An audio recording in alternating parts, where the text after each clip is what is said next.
O título da nossa aula é Os Sonhos de Angústia durante a Pandemia, discussão teórica introdutória. Então, esse é o título da nossa aula, que vai ser também o tema da aula seguinte, são os sonhos de angústia. Então, são 2 aulas para a gente discutir o que é, discutir o conceito, né? E também o fenômeno, a partir do conceito do sonho de angústia. Bom, desde quando começou a pandemia, vários psicanalistas, psicólogos sociais, começaram pesquisas a respeito do sonho durante a pandemia. Entre cientistas sociais, até onde eu sei, não são muitos. E eu descobri, eu pelo menos, né, talvez vocês descubram outros, mas eu descobri um trabalho só feito por sociólogos a respeito de uma sociologia dos sonhos da Coreia do Sul. E aí, o resumo, você encontra o resumo disponível na internet em inglês. Mas o texto você até encontra disponível na internet, mas o texto está em sul-coreano. Como o meu sul-coreano anda meio enferrujado, eu não consegui ler o texto. Li só o resumo. Né? Mas foi o único trabalho que eu encontrei no campo das ciências sociais sobre essa relação entre sonhos e pandemia. E uma dessas pesquisadoras que se dedicou a essa relação em sonho e pandemia é uma psicóloga americana, Barrett, que publicou em 2020 um livro chamado Pandemic Dreams. Esse livro vocês encontram. Eu não gosto de fazer muito propaganda da Amazon, não, mas é o único lugar que eu encontrei barato, porque tá barato esse livro da Barrett, o Pandemic Dreams. Tá bem barato mesmo. E nesse livro, né, a Barrett identifica o seguinte, que durante a pandemia da Covid-19 as pessoas têm sonhado mais, porque tem como medir isso, né, a quantidade de sonhos que a gente tem durante a noite. Né, as ciências do sono, né, desenvolveram técnicas para medir esse tipo de coisa. As pessoas têm sonhado mais e têm se lembrado mais dos seus sonhos. E esses sonhos, segundo a Barrett, estão marcados por uma extrema ansiedade e pela o que ela vai chamar no texto de dramatização do medo. O que significa dizer, então, em relação a essa dramatização, que os sonhos sobre a Covid-19, sobre o vírus, eles nunca são sonhos literais. O que, no fundo, fortalece a tese freudiana sobre a figurabilidade onírica. Então, a pesquisa da Jordan tem uma amostragem grande, com alguns milhares de sonhos, na verdade, confirma a tese do Freud sobre a figurabilidade dos sonhos. Né? E ela vai escrever também que a nossa mente, o que confirma outra tese freudiana, que a nossa mente onírica ela é intensamente visual. Inclusive a expressão é dela, intensamente visual. Daí, então, segundo ela, uma intensa metaforização, é difícil falar essa palavra, metaforização dos sonhos. Falem rápido, é metaforização. Até saiu. Então, daí uma certa metaforização dos sonhos. Né?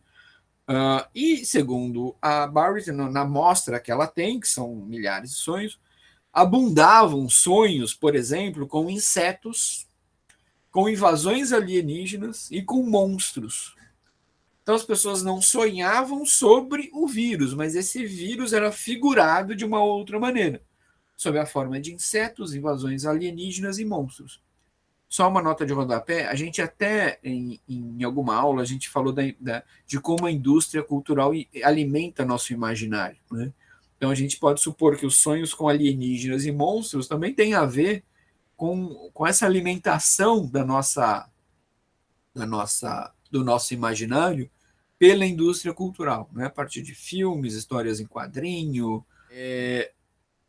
E segundo a Barrett ainda, o medo e a ansiedade, eles são tamanhos, são de tal ordem, que os sonhos se transformam no que ela chama de pesadelos traumáticos. Né? Porque aí existe uma diferença entre o sonho e o pesadelo. Então, os sonhos vão se transformando, segundo ela, em pesadelos traumáticos. E aí vou ler um trechinho da Barrett. Ela vai dizer o seguinte: os horrores que ameaçam a vida da vigília são materializados em sonhos. Então é esse medo, esse temor, esse horror pela contaminação, pelo risco de morrer, né, o medo da morte, o medo que algum ente querido, né, o pai, a mãe, o filho, esposa, adquira a doença e morra. Né? Então, esses horrores vão sendo materializados em sonhos, só que os sonhos vão se transformando, para usar a expressão da autora, em pesadelos traumáticos. Né? E aí, segundo a Barrett ainda, os pesadelos vão se tornando os sonhos dominantes. As pessoas vão tendo mais pesadelos do que comumente tinham antes da pandemia.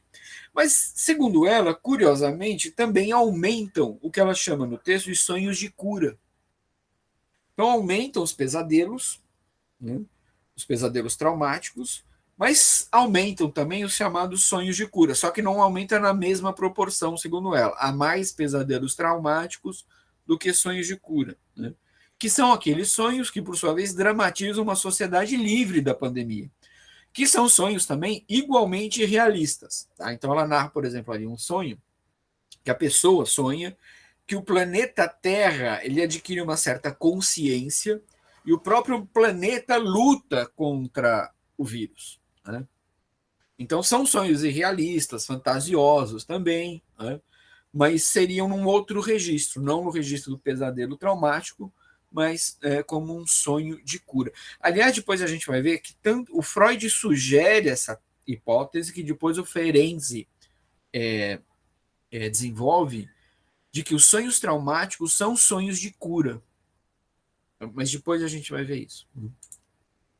De todo modo, né, os achados da Barrett não deixam de confirmar, no mínimo, certas hipóteses freudianas e depois os próprios trabalhos do Ferenczi. Um outro psicanalista, que também publicou um trabalho em 2020 sobre pandemia e sonhos, é um psicanalista carioca, nativo ainda, é o Joel Birman. Vou colocar também o nome dele aqui no chat. Segundo o Joel Birman, uma das razões que ajuda a entender a produção dos sonhos traumáticos, que essa é a característica dos sonhos durante a pandemia, uma produção maior dos chamados sonhos traumáticos. Então, segundo ele, uma das razões que ajuda a entender essa produção, essa elevação, esse crescimento da produção de sonhos traumáticos, é que a pandemia implicou, e eu vou ler aqui um trechinho do autor, tá? A pandemia implicou a ruptura e a descontinuidade radical das práticas de sociabilidade e dos laços intersubjetivos em todo o mundo.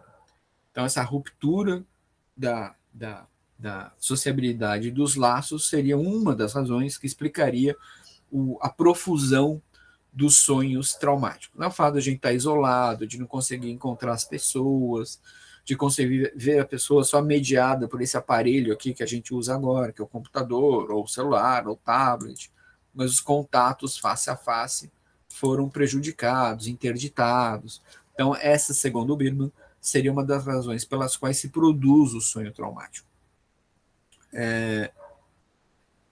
O mundo, portanto, segundo o Joel Birman, se encontra num momento que ele define como um momento catastrófico.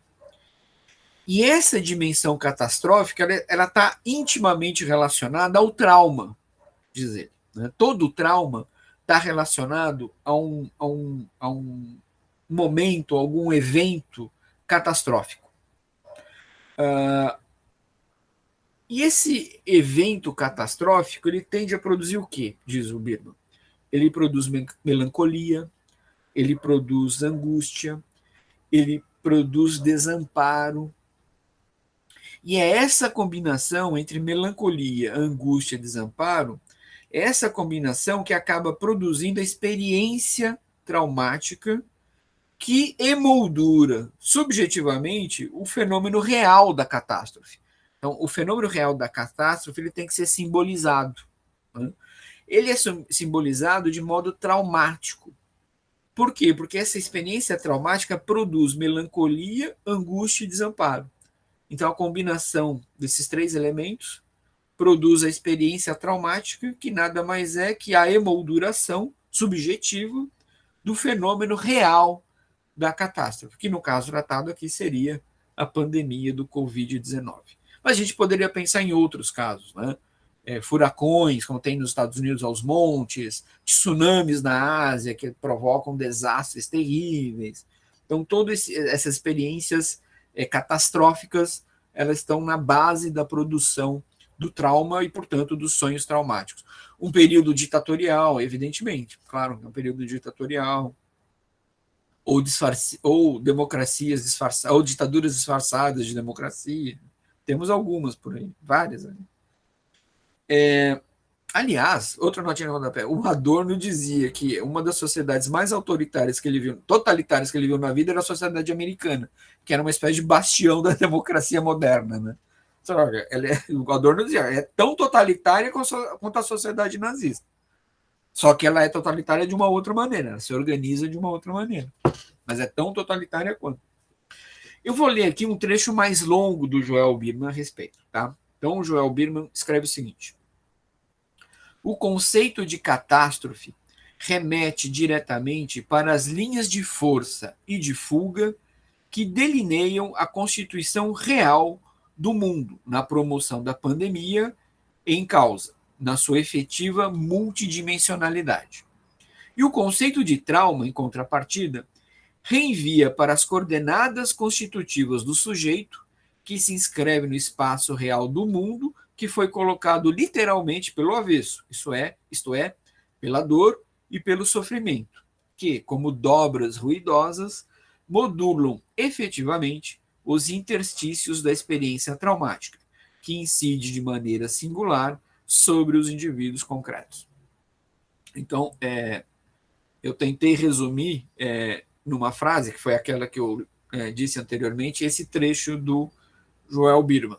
Que frase? De que melancolia, angústia e desamparo se combinam para produzir a experiência traumática, e essa experiência traumática emoldura subjetivamente o fenômeno real da catástrofe. Então, existe um fenômeno, existe uma catástrofe acontecendo fora da gente, que a gente precisa simbolizar, precisa emoldurar subjetivamente. Mas como que é emoldurado? A partir, por exemplo, dos sonhos traumáticos.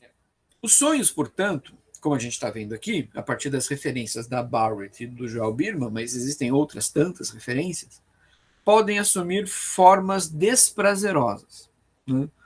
E ao assumir formas desprazerosas, dão forma a afetos e sentimentos, repito aqui, como medo, como ansiedade, como angústia, como desamparo, traduzindo, portanto, experiências traumáticas vividas no mundo da vigília.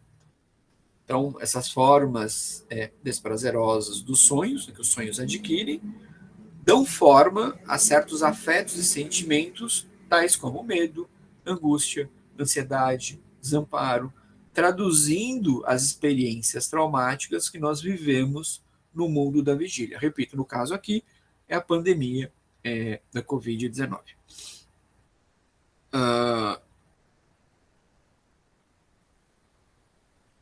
Portanto, a pandemia lança um desafio para aqueles e aquelas que querem estudar os fenômenos oníricos, porque a pandemia impacta diretamente sobre os fenômenos oníricos, impacta diretamente sobre os nossos sonhos, sobre a natureza dos nossos sonhos. Só que até aqui, até a aula de hoje, a gente viu como Freud afirma na interpretação dos sonhos, que foi o que a gente viu até aqui, né? A gente reservou 2 aulas para discutir lá a interpretação dos sonhos do Freud. Então, o que o Freud diz lá na interpretação dos sonhos? Que os sonhos consistem na realização de desejos infantis reprimidos. Né? E mesmo aqueles sonhos desprazerosos não deixam de se relacionar aos desejos. Certo? É o que a gente viu até aqui, lá na interpretação dos sonhos. Então, uma tese dessa natureza nos levaria, obviamente, a desconfiar, no mínimo desconfiar, da importância e validade do Freud para a pesquisa das experiências oníricas durante a pandemia. Porque se os sonhos da pandemia são sonhos traumáticos, e o Freud está dizendo que os sonhos correspondem à realização de desejos reprimidos na infância, existe aí uma certa incongruência, né? Porque os sonhos durante a pandemia, pelo menos segundo uma certa literatura, eles são sonhos fundamentalmente traumáticos. Então isso nos levaria a desconfiar do Freud. Bom, então talvez o Freud não ajude a entender esse fenômeno. E isso talvez fosse verdade se nós nos ativéssemos apenas a esse livro já mencionado e até aqui discutido, que é a interpretação dos sonhos. No entanto, quando a gente vai para além do princípio do prazer, o Freud efetua uma espécie de torção na sua tese que nos ajuda a compreender os sonhos traumáticos. Eu não sei se todos tiveram tempo de ler além do princípio do prazer. Ali o Freud faz essa torção da sua própria tese. Ele próprio vai dizer, ó, nem todo sonho é sonho de desejo. Então, se a gente ficar preso demais na interpretação dos sonhos, talvez a gente considere que o edifício teórico freudiano não fosse suficiente para entender os sonhos traumáticos produzidos durante a pandemia. Mas quando a gente vai ler para além do princípio do prazer, a gente vai notar que não é bem assim, que o Freud pode nos ajudar também a entender esse fenômeno. Né? E esse texto particularmente, né, além do princípio do prazer, ele não é um texto exatamente fácil. Né? A interpretação dos sonhos também não é. Mas esse é particularmente difícil, ainda mais para nós aqui que não somos nenhum e nenhuma de nós psicanalistas. Né? E por que é um texto particularmente complicado? Ainda mais para nós que não somos da área. Né? Segundo comentaristas e intérpretes da obra freudiana, existiria um antes e um depois na história da psicanálise, cujo momento de ruptura se dá justamente em Além do Princípio do Prazer. Além do Princípio do Prazer, esse livro que constitui um divisor de águas na história da psicanálise, segundo comentaristas e intérpretes da obra do Freud. Lembrando que, por exemplo, a Interpretação dos Sonhos foi publicada em 1900, embora já estivesse pronto em 1899, e Para Além do Princípio do Prazer é publicado em 1920. Então você tem aí uma distância temporal de 20 anos. Né? E muita coisa o Freud escreveu entre esses 20 anos, que nós não somos da área, não lemos. Né? A gente partiu da interpretação dos sonhos direto para além do princípio do prazer. Né? E é no Além do Princípio do Prazer, de 1920, que o Freud introduz, por exemplo, os conceitos de eros e pulsão de morte, que é o conceito que não havia antes, muito menos na interpretação dos sonhos, que é de 1900. E junto desses conceitos, o Freud opera uma verdadeira revisão de alguns fundamentos da própria psicanálise, entre eles a predominância do princípio de prazer e desprazer.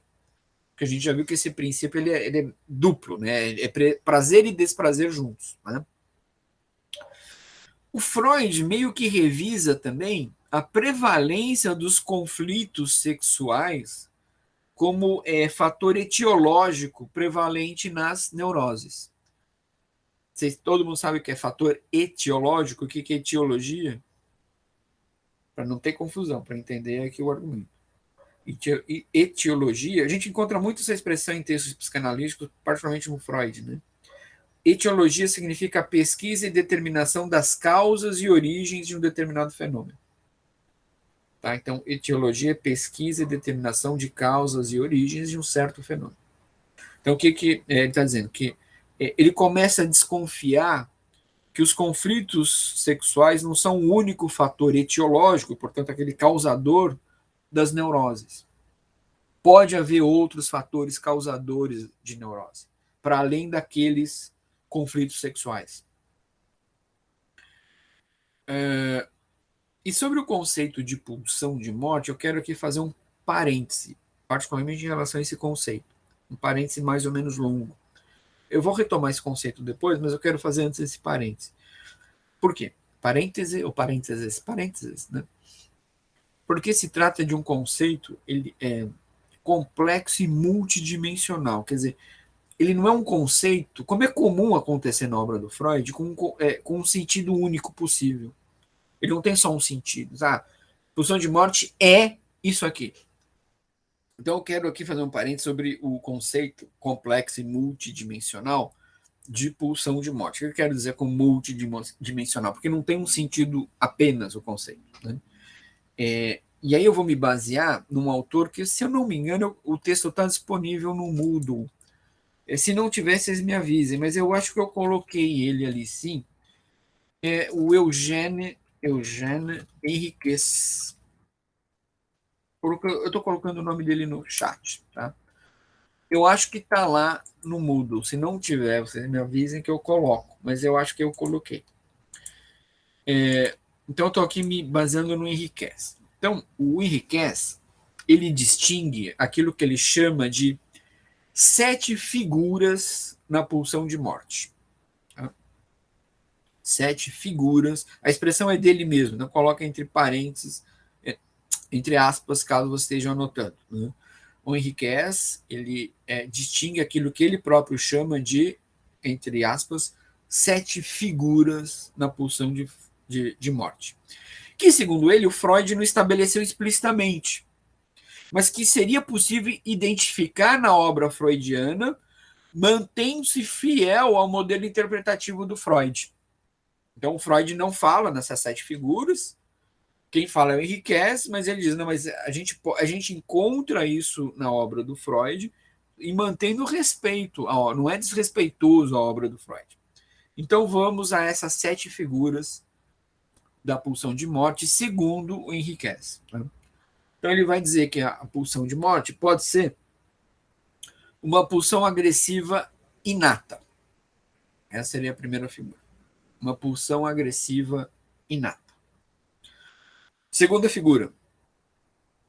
A pulsão de morte poderia ser também uma pulsão de autodestruição sob a modalidade da compulsão à repetição.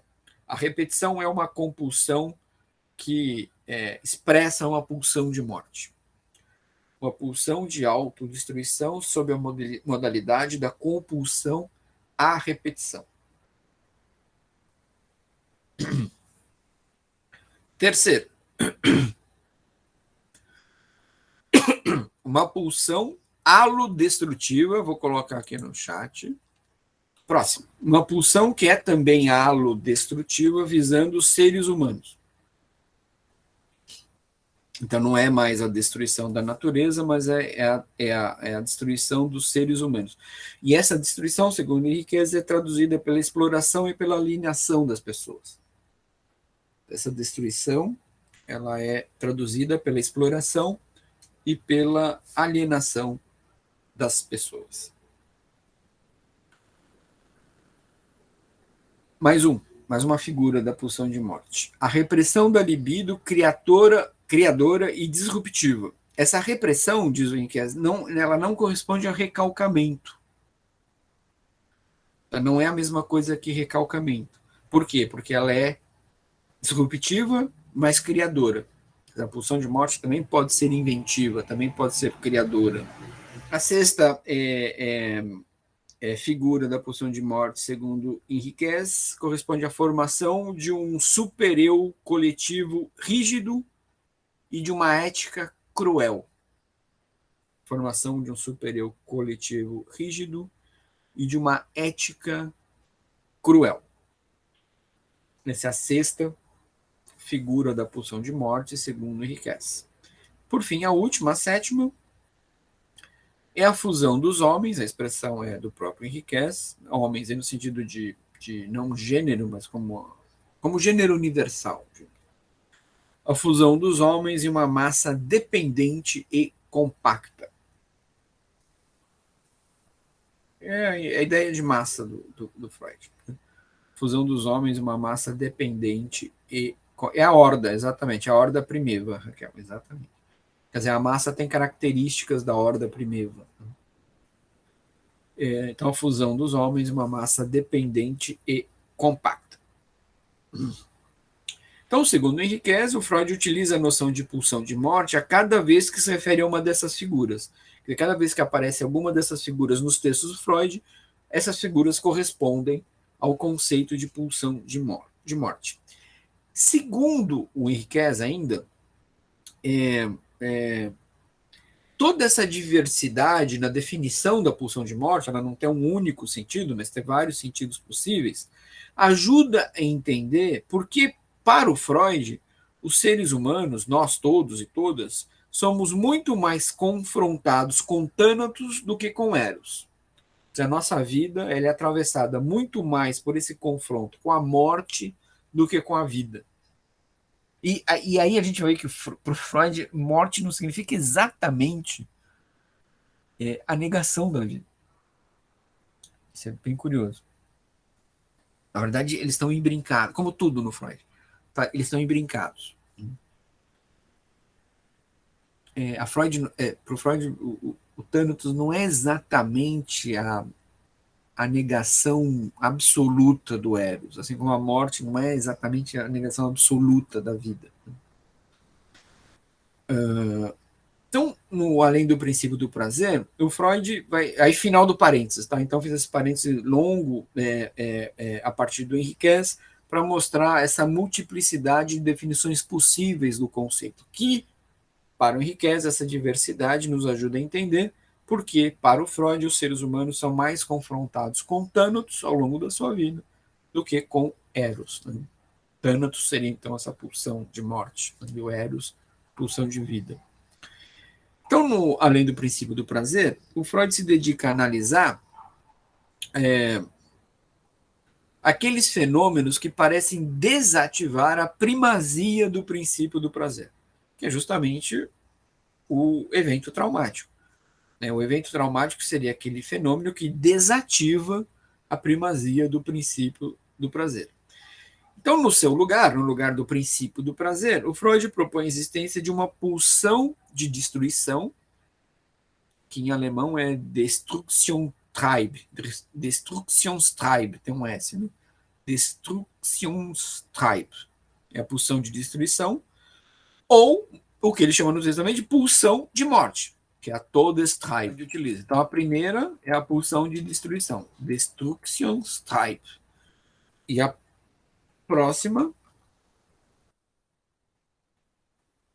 é a pulsão de morte, é a Todestreib.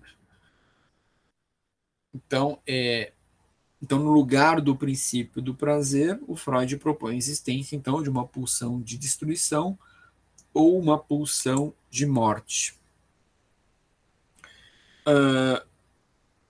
Para acomodar suas novas descobertas, né, como é que o Freud procede? Então, o Freud, para acomodar essas suas novas descobertas, ele vai reunir tanto a libido objetal quanto a libido do eu sob o Eros. Então, o que é a libido do eu? Aquela pulsão sexual fica armazenada em nós mesmos, dirigida a nós mesmos, armazenada na nossa própria psique. A libido objetal é aquela libido que a gente direciona para o outro, para quem está fora de nós, né? Para quem não somos nós. Então, tanto a libido do eu quanto a libido objetal, ambas as libidos, elas são reunidas sob o Eros, que é esse conceito introduzido em 1920.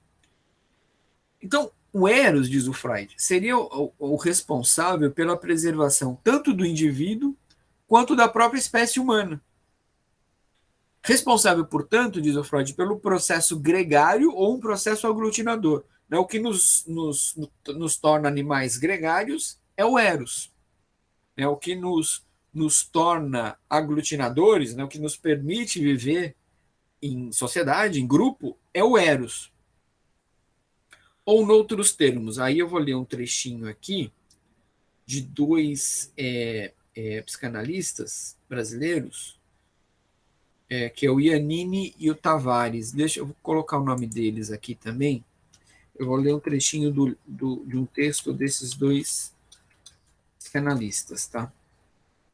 Um minuto, colocando aqui o nome deles. Iannini e Tavares com T maiúsculo, tá? Coitado do Tavares, saiu com T minúsculo. Eu vou ler um trechinho aqui de um texto escrito pelos dois. O Iannini Tavares escreve o seguinte: cabe à libido manejar seus avanços e suas regressões, preservando a conservação de si ou do objeto. É a libido, né? É a libido do eu, que é responsável pelo narcisismo, é a libido do eu, e a libido objetal. Esse texto que eu estou citando agora, esse trechinho, está nesse livro aqui. É uma edição, eu deixei para vocês no Moodle, a edição da Companhia das Letras, que é o que eu usei em primeiro lugar, é o que eu usei fundamentalmente. Mas tem uma outra edição desse texto, para além do princípio do prazer, que é da editora Autêntica, está aqui. E esse livro ele tem uma espécie de dossiê, né? Além do próprio texto do Freud, há textos de comentadores do Freud. Então, o Iannini e o Tavares são dois desses comentadores, são presentes na edição da editora Autêntica do livro do texto para além do princípio do prazer. Tá? Nos termos de Freud, portanto, e aqui eu vou ler mais uma citação, que é do Coutinho Jorge, que eu já citei na aula passada, é um texto que também está nesse livro. Tá? Até vou ver aqui o nome do texto. Se chama Incidências Clínicas, o terceiro passo de Freud, do Marco Antônio Coutinho Jorge. Então, nos termos de Freud, cito aqui o Coutinho Jorge, a pulsão sexual constitui o extrato mais evidente do pulsional, que se expressa continuamente. A pulsão é uma força constante. E através de diferentes formas de satisfação indireta, como, por exemplo, através da fantasia, do sintoma e das atividades sublimatórias. Lê de novo. A pulsão sexual constitui o extrato mais evidente do pulsional, que se expressa continuamente e através de diferentes formas de satisfação indireta, através da fantasia, do sintoma e das atividades sublimatórias. Nesse sentido, então, tem que ficar claro que sexual para o Freud não se restringe ao genital. Ao sexual não se restringe ao genital. Porque essa pulsão ela encontra formas de satisfação indiretas, que não apenas sexualmente, como por meio da fantasia, do sintoma e das atividades sublimatórias. Então, isso tem que ficar particularmente claro, que depois, quando eu mostrar uma certa crítica sociológica à psicanálise, particularmente à psicanálise freudiana, e essa crítica é particularmente a crítica do Lair, a gente vai notar um problema nessa crítica do Lair que tem a ver com isso. Eu acho que o Lair não presta muito atenção no fato de que o sexual não se restringe ao genital, portanto, a satisfação encontra, a pulsão encontra outras formas de satisfação, que não apenas a sexual. Eu acho que o Lair perde isso de vista, mas isso a gente vai ver mais adiante, mas já adiantando para frisar, sublinhar isso, a gente não esquecer.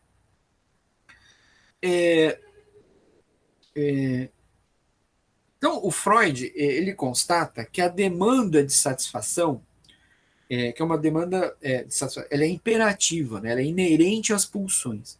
Essa demanda, ela nunca é plenamente satisfeita. Ele vai dizer, daí o caráter repetitivo, a busca incessante por essa satisfação, porque ela nunca é plenamente satisfeita. Né? A busca por satisfação nunca é alcançada. Portanto, se trata sempre de uma satisfação impossível. Por isso, como a gente inclusive mencionou na aula passada, a partir do Freud, né, a gente pode chegar à seguinte conclusão: o que nos define? Aquilo que nos define é justamente a nossa incompletude. Aquilo que nos falta é o que faz de nós o que nós somos. Porque é uma busca incessante por uma satisfação que não vai acontecer plenamente nunca. Talvez seja porque tal busca não seja satisfeita que é aquilo que nos motiva a continuar buscando. Justamente porque, né, a gente não consegue chegar ao final da busca, a gente continua buscando. Né? No entanto, apesar disso, o princípio do prazer tem uma importância para o Freud, é evidente, o princípio do prazer perde primazia para o Freud quando o Freud constata que a meta, o objetivo de toda a vida é a morte. Esse é o objetivo da vida, é a morte. E por quê? Porque o próprio inanimado antecede o vivo. O inanimado estava presente antes da própria vida. Quer dizer, antes de sermos seres vivos, o que somos?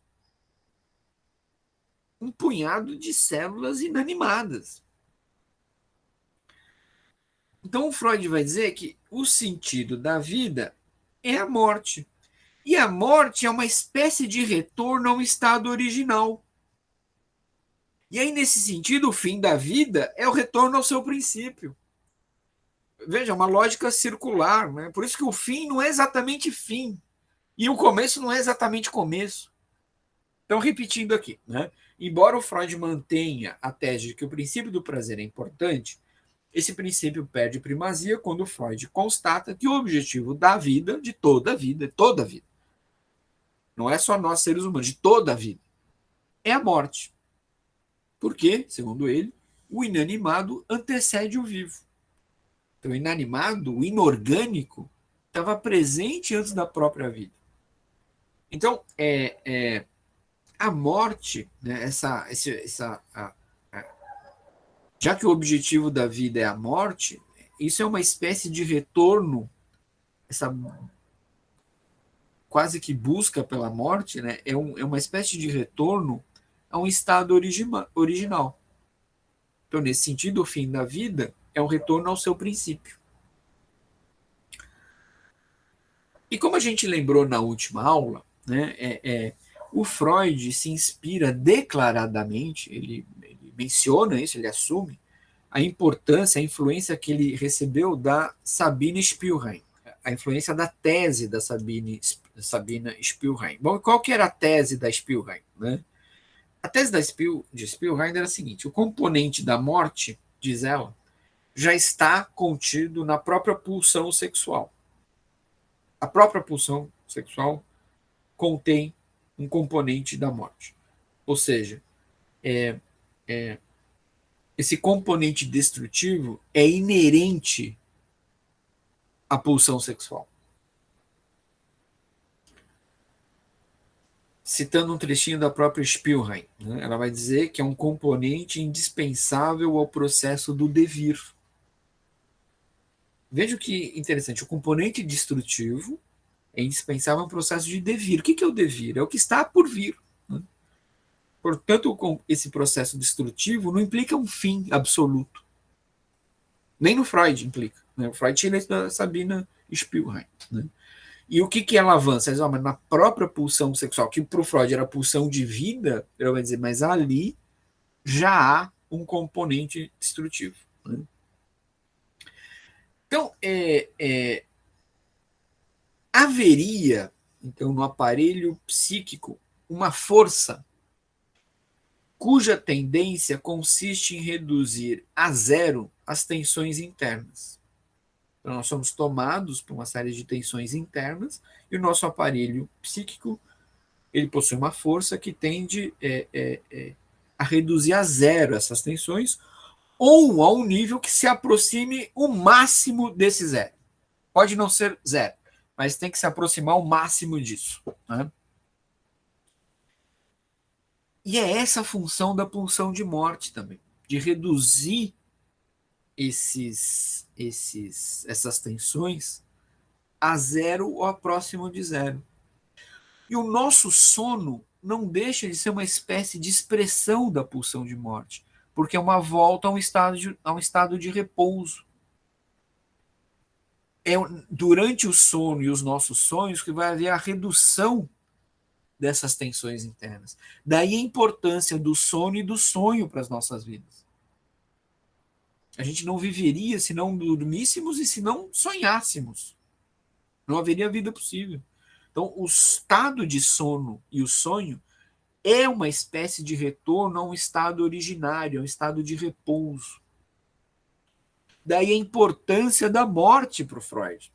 É a volta a um estado de repouso, de descanso, que todo organismo precisa. Bom, quanto a essa tese, né, de que há no aparelho psíquico uma força cuja tendência consiste em reduzir as tensões internas a um nível a zero, ou a um nível que se aproxime de zero, eu vou ler mais um trechinho do Coutinho Jorge. Tá? O Jorge vai dizer o seguinte: a pulsão de morte se situa além do princípio de prazer, na medida em que a tendência deste último, do princípio do prazer, é igualmente de redução das tensões internas do aparelho psíquico, mantendo, contudo, certo freio nessa tendência, impedindo-a de ir tão longe nessa redução e mantendo a tensão interna num patamar mais ou menos constante. Logo, preservando a vida, a qual implica sempre uma certa cota de tensão. E esse é o princípio nomeado por Freud de princípio da constância. Então, a gente, na aula passada, falamos da tensão entre prazer e desprazer, e agora a tensão entre o princípio de vida e o princípio de morte. É essa tensão que nos mantém vivo, na verdade. Um serve de limite para o outro, né? Assim, o princípio de prazer é regido pelo princípio da constância, enquanto o seu além é regido, olha que bonito, o Freud usa essa expressão, tá? Pelo princípio do nirvana. O Freud usa essa expressão, princípio do nirvana. Então, vou repetir aqui. Assim, o princípio de prazer é regido pelo princípio de constância, enquanto o seu além, que é o princípio de morte, né, é regido pelo princípio do nirvana, que é como Freud também chama a pulsão de morte. Né? Também chama a pulsão de morte de princípio do nirvana. Então, vejam que há essa tensão que permite que nós vivamos. Né? Portanto, como eu havia dito, a pulsão de morte não significa uma completa negação da pulsão de vida, mas há uma espécie de continuidade entre elas. Né? Mais do que isso, as duas pulsões, diz o Freud, correspondem a dois aspectos de uma única pulsão. E aí, complemento a partir do Henriquez de novo. Né? O Henriquez vai dizer que, assim como a libido deve ser freada, o mesmo acontece com a pulsão de morte. Se a libido deve ser freada, a pulsão de morte também. Então, ambas as pulsões, diz o Henriquez, se colocam a serviço uma da outra mutuamente, operando como uma espécie de balança. Essa tensão que mantém a balança reta. Então, não há nem muita pulsão de vida, nem muita pulsão de morte, mas uma tensão que mantém a balança na horizontal. Vou ler um trechinho do próprio Freud a respeito. O Freud vai dizer o seguinte: é da diferença entre o prazer de satisfação encontrado e o exigido que resulta o fator impulsor que não admite a permanência em nenhuma das situações produzidas. Portanto, nem no nível de prazer é encontrado e nem no exigido. Nenhum deles é satisfatório. Nem o encontrado, nem o exigido. De novo, aquela ideia de que esse prazer nunca vai se realizar. Até porque você pode ter um grau de excitação tamanho em busca desse prazer que ele tem que ser freado. Aí, de novo, a balança entre a pulsão de vida e a pulsão de morte, entre a excitação e o repouso. Tudo isso que eu falei até agora, que é bastante tempo, na verdade, é uma espécie de introdução ao livro do Freud, que eu não comecei ainda. Tudo isso eu estou falando a partir de outras leituras, de comentadores. Eu não entrei no texto do Freud ainda, tá? Que é o objeto da nossa aula de hoje. Tudo leva a crer que a gente não vai conseguir terminar o texto hoje, mas tudo bem, faz parte. Então, tudo isso que eu disse até agora é uma espécie de introdução ao texto do Freud, para além do princípio do prazer, que é o objeto da aula de hoje. Né? E aí, eu vou seguir adotando o mesmo método das aulas anteriores, ou seja, né, fazer uma. Quer dizer, a estratégia de apresentação está muito baseada numa leitura rente do texto do Freud, né, e meio que abusando das citações, coisa que eu já fiz aqui na primeira parte da aula. Né, abusar um pouco das citações, mas que eu acho importante para nos posicionar de maneira adequada num debate que não é o debate habitual que a gente faz nas nossas disciplinas. Então, logo no início desse texto, para além do princípio do prazer, o Freud anuncia aquela tese que, segundo ele, fundamentava, né, toda a teoria psicanalítica. A saber, né, qual é a tese? Que os processos psíquicos são regulados, aí, entre aspas, porque a expressão é do próprio Freud, automaticamente pelo princípio do prazer. Então, Qual é a tese que fundamentava toda a teoria psicanalítica, segundo ele? Os processos psíquicos são regulados automaticamente, entre aspas, automaticamente, porque a expressão é do Freud, pelo princípio do prazer. Bom, qual a tendência do princípio do prazer, segundo ele? A tendência é baixar a tensão desprazerosa que nos afeta.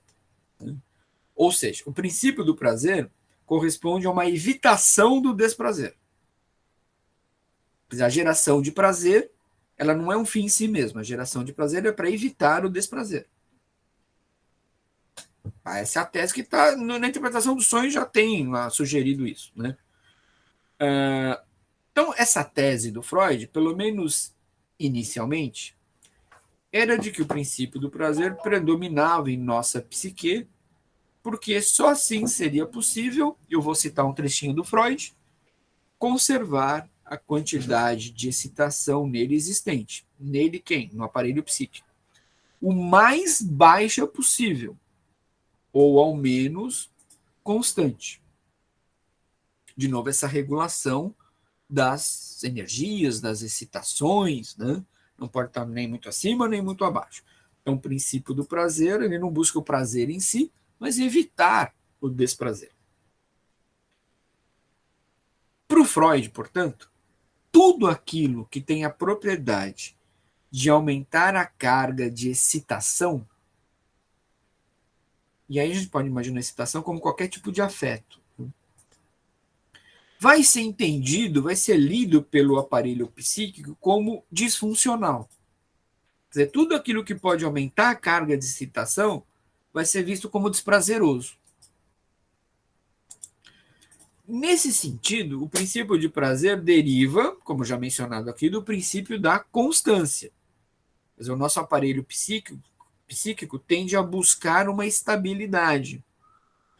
É essa estabilidade que nos permite viver. É essa estabilidade que não nos coloca em risco. É essa estabilidade porque não nos torna reféns dos nossos apetites pulsionais, por exemplo. Né? Não somos reféns desses apetites. Porque se a gente ficar na busca por esses apetites, isso vai ser entendido pelo nosso aparelho psíquico como desprazeroso. Mas, diz o Freud, né, a essa forte tendência ao princípio de prazer que existe em nossa psique, se opõe o que o Freud vai chamar de determinadas forças ou constelações. Então, a essa forte tendência ao princípio do prazer que existe em nossa psique se opõe o que o Freud chama de determinadas forças ou constelações. Uma dessas forças ou constelações é o princípio de realidade. O princípio de realidade exige de nós, e consegue, inclusive, o adiamento da nossa satisfação. O princípio da realidade exige de nós a renúncia a várias possibilidades de prazer e uma aceitação temporária do desprazer. O que mantém a intenção de obter, afinal, algum prazer. Mas, de novo, para não ter os excessos, seja para um lado, seja para o outro. Né? Então, o princípio da realidade exige de nós e consegue o adiamento da satisfação, a renúncia a várias possibilidades de prazer. Porque se tiver uma quantidade muito grande, isso vai ser entendido como desprazer. E aí você tem que buscar a constância, a estabilidade. E aí age o princípio da realidade, que não elimina a intenção de obter prazer, mas consegue uma renúncia, ainda que temporária, a esse prazer, para que não atinja um grau de excitação muito elevado, que, repito, vai ser entendido pela nossa psique como desprazer. Até aí, não tem nenhuma grande novidade em relação ao que a gente já constatou nas aulas anteriores sobre a interpretação freudiana do sonho. Lá a gente já encontrava esse tipo de argumento. Né? O que motiva uma mudança de direção da reflexão do Freud é a descoberta da neurose traumática. É isso que tem de novo. É isso que vai sustentar todos os argumentos para além do princípio do prazer. E essa neurose traumática, inicialmente, ela é observada principalmente em ex-combatentes da Primeira Guerra Mundial.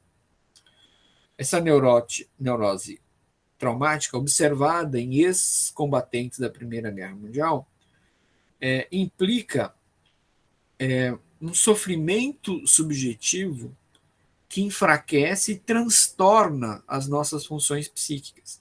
Lembrando que essa descoberta foi feita, em relação a essa neurose de guerra, foi feita pelo Ferenczi. Tá? O Ferenczi faz a descoberta da neurose traumática em ex-combatentes da Primeira Guerra Mundial. Então, o Ferenczi vai dizer, olha, essa neurose traumática, e o Freud, inclusive numa nota de rodapé, ele cita o Ferenczi, né? Então ele reconhece também, nesse ponto, a importância do Ferenczi, de que essa neurose traumática implica um sofrimento subjetivo que enfraquece e transtorna as nossas funções psíquicas. Vou colocar. Mas até aí não tem nenhum desacordo do Freud com ele. Ele vai entrar em desacordo depois. Vai ficar para a próxima aula, voltando ao nosso sistema de folhetim. Na próxima aula a gente vê por que há, de fato, um rompimento entre eles. Então vai dizer o Freud. Isso a partir do Ferenczi. Tá? O trauma é uma excitação externa que perturba, cito Freud, o gerenciamento de energia do organismo. O trauma é uma excitação externa que perturba, cito Freud, o gerenciamento de energia do organismo. E põe em movimento, consequentemente, todos os nossos meios de defesa, todos os nossos mecanismos de defesa. E ao colocar esses mecanismos de defesa em ação, em movimento, isso coloca o princípio de prazer fora de ação. Isso meio que desativa o princípio do prazer. Então, a neurose traumática, ela não deixa de ser a consequência, cito novamente uma frase do Freud, de uma vasta ruptura da proteção contra estímulos. A neurose traumática, portanto, é a consequência, cito Freud, de uma vasta, na página 194, de uma vasta ruptura da proteção contra estímulos. Boa noite. E aí somos tomados, nesse momento de neurose traumática, somos tomados, olha que a gente viu isso na primeira parte da aula, pelo terror, pelo medo e pela angústia, que não são equivalentes, mas correspondem aos elementos constitutivos da neurose traumática. A neurose traumática, ela nasce a partir da combinação desses elementos, do terror, do medo e da angústia, que não são sinônimos, não são os mesmos processos, os mesmos fenômenos, mas que combinados geram a neurose traumática. Então, o que seria cada um deles de acordo com Freud? Então, para o Freud, a angústia designa a expectativa em relação ao perigo e uma preparação para esse perigo. Então, a angústia corresponde a uma expectativa em relação ao perigo e uma preparação para esse perigo. O medo, por sua vez, requer um determinado objeto diante do qual nós nos amedrontamos. A guerra, o vírus, o tsunami, o furacão, o governo ditatorial, o cachorro bravo do vizinho. Então, o medo requer um determinado objeto diante do qual nós nos amedrontamos. Não, difícil falar esse verbo também. Amedrontamos. Então, lembra que eu falei que a angústia designa a expectativa em relação ao perigo e a preparação para esse perigo. O terror, por sua vez, corresponde àquele estado em que nós ficamos quando corremos um perigo e não estamos preparados para ele. Então, existe aí no terror um fator de surpresa. Então, na angústia tem uma expectativa em relação ao perigo, a gente se prepara. No terror, o terror é aquele estado em que nós ficamos quando corremos perigo e não estamos preparados para esse perigo. Então, tem aí, em relação ao terror, um fator de surpresa. Não sei a vocês, mas me parece que o contexto da pandemia apresenta os 3 elementos necessários para a produção do trauma. Parece que os 3 elementos estão presentes no momento pandêmico, no contexto pandêmico, né? A angústia, o medo e o terror. Então, daí a gente começa a entender por que os sonhos traumáticos se tornam tão comuns durante a pandemia do Covid-19. Porque para haver sonho traumático, precisa haver combinação desses elementos: da angústia, do medo e do terror. Então, para a gente encerrar a aula de hoje, vou encerrar aqui com uma observação do Ferenczi. Tá? Então, Ferenczi observou que nos sonhos sonhados por aqueles e aquelas que passaram por uma experiência traumática, como os ex-combatentes da Primeira Guerra, ocorre sempre no sonho um retorno à situação do acidente. Então, o cara perdeu uma perna porque uma granada explodiu perto dele. Ele sempre vai sonhar com esse momento da granada explodindo perto dele que fez com que perdesse a perna. Isso leva, diz o Ferenczi, o doente a despertar com renovado terror. Então, né, o sonho traumático é isso, é uma repetição de uma experiência traumática que leva o doente a despertar, diz o Ferenczi, com renovado terror. O doente, então, aí quem diz isso é o Freud, o doente, observa o Freud, encontra-se psiquicamente fixado ao trauma. O doente, aquele que sonha o sonho traumático, ele se encontra psiquicamente fixado ao trauma. E, quando acordados ou acordadas, não se ocupam da lembrança do acidente. Então, se sonha com o acidente, se acorda, mas não há exatamente a lembrança do acidente. Nesses casos, diz o Freud, né, nos casos dos sonhos traumáticos, a função do sonho é abalada ou desviada dos seus propósitos. Claro, o que dizia o Freud na interpretação dos sonhos? Qual que é a função do sonho? Realizar um desejo infantil reprimido. Ele vai dizer que no sonho traumático, a função do sonho é abalada ou desviada dos seus propósitos. Então, o Freud não abandona completamente a tese de 1900, mas está colocando elementos novos, de que a função do sonho pode ser, sim, abalada ou desviada dos seus propósitos.